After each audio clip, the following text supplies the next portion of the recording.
case you have not heard, Republican Dave Jolly delivering a crushing defeat to the Democrats in Florida's 13th congressional district.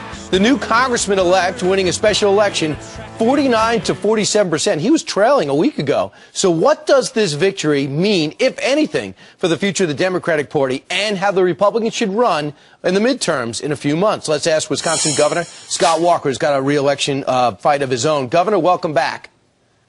Good to be with you, Brian. Thanks for having me on. Yeah, it's always great to have you on. Now let's talk about somebody else's election for a second. What do you take away, because you're always studying, trying to learn, and you're up for re-election. What do you take away from Dave Jolly's victory?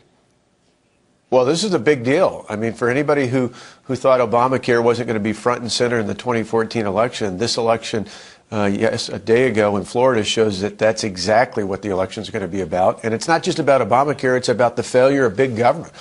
People, particularly young people, are seeing the failure, but it crosses the age spectrum out there. And I think if you're in Arkansas, Louisiana, North Carolina, or Alaska, those Democrat senators are probably looking at these election results and sweating bullets right now because they know the same thing's going to be true this November. And Dave Jolly did not have the name recognition and was outspent 4-1. Like Governor Christie, you won in a place where Democrats usually thrive. What does that say?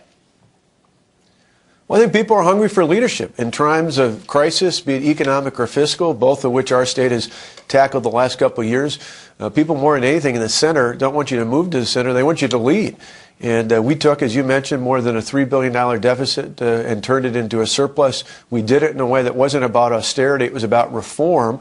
And we ultimately showed that the true sign of success is not how many people are dependent on the government, but how many people are no longer dependent, because we've empowered them to control their own lives and their own destinies. And we want to continue to do that going forward. That's what these elections are going to be about this November. And that's why I'm excited about not only my election, but a lot of other key elections for governor, for the United States Senate, and for the House coming up on November 4th.